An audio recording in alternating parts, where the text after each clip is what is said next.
मत हटिए। 94.3 my FM से मैं हूं विनी और चलो आज कुछ अच्छा सुनते हैं। सुनाती हूँ आपको एक महिला की कहानी। बड़ी सीधी सादी सी एक महिला थी। अपने घर का जब रोज खाना बनाया करती थी तो उसमें से एक रोटी एक्स्ट्रा बनाकर अपनी खिड़की पर रख दिया करती थी, जिसे भी जरूरत हो वो ले जाए। एक बाबा थे जो हर रोज आने लगे और खिड़की पर रखी हुई रोटी लेने लगे। लेकिन रोटी लेने के बाद वो एक लाइन कहते थे, तेरा किया हुआ बुरा तेरे साथ ही रह जाएगा और तेरा अच्छा तेरे पास लौटकर जरूर आएगा। एक दो दिन इसने सुना और ध्यान नहीं दिया। उसकी रोज की आदत थी, रोज अपने परिवार वालों के अलावा एक रोटी एक्स्ट्रा बनाती थी और उसे खिड़की पर रख देती थी। और अब जैसे रूटीन हो गया था कि वो बाबा आएंगे, रोटी को उठाएंगे और उठाकर फिर वही लाइन कहेंगे कि तेरा किया हुआ बुरा तेरे पास ही रह जाएगा और तेरा अच्छा लौटकर तेरे पास वापस जरूर आएगा। कुछ दिन उसने सुना और उसके बाद उस महिला को इरिटेशन होने लगी। बोले, अजीब है ये आदमी, मैं रोज इसके लिए रोटी बनाती हूँ अलग से, आज तक इसने मुझे धन्यवाद तो दिया नहीं, आज तक थैंक यू नहीं बोला, और ये अजीब सा पता नहीं क्या बोलकर जाता है, मैंने किसी का क्या बुरा किया है। और एक दिन इतना चिढ़ गई कि गुस्सा हो गई। बोली, मैं ना इस बूढ़े बाबा से छुटकारा पाने चाहती हूँ। और गुस्से में जहर मिली हुई रोटी उसके लिए बना दी।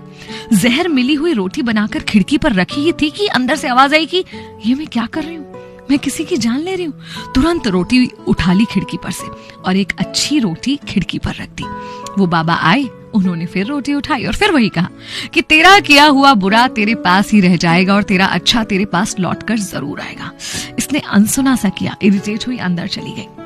इस औरत का एक बेटा भी था जो कई दिनों से बाहर था।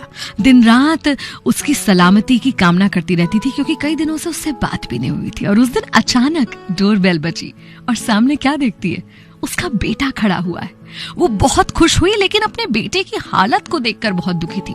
ऐसा लग रहा था कि कई दिनों से उसे जैसे खाना तक नहीं मिला। उसने पूछा कि बेटा क्या हुआ?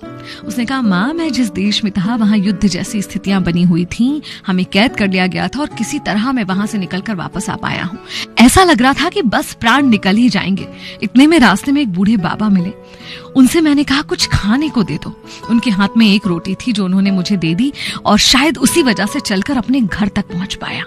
और पता है माँ, उस बूढ़े बाबा ने मुझसे क्या कहा? उसने कहा कि तेरा किया बुरा तेरे पास ही रह जाएगा और तेरा अच्छा लौट कर तेरे पास वापस आएगा। माँ ने दिल पर हाथ रख लिया और ईश्वर का बहुत शुक्रिया किया कि आज उसने वो जहर वाली रोटी खिड़की पर नहीं रख दी थी।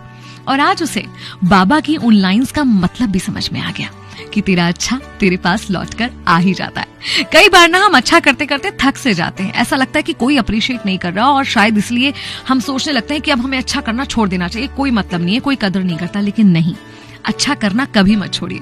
भले कोई उसके लिए अच्छे शब्द बोले ना बोले, भले कोई उसकी तारीफ करे ना करे, क्योंकि ये तय है कि आपके अच्छे कर्म आप तक वापस किसी ना किसी रूप में कभी ना कभी जरूर आ जाएंगे।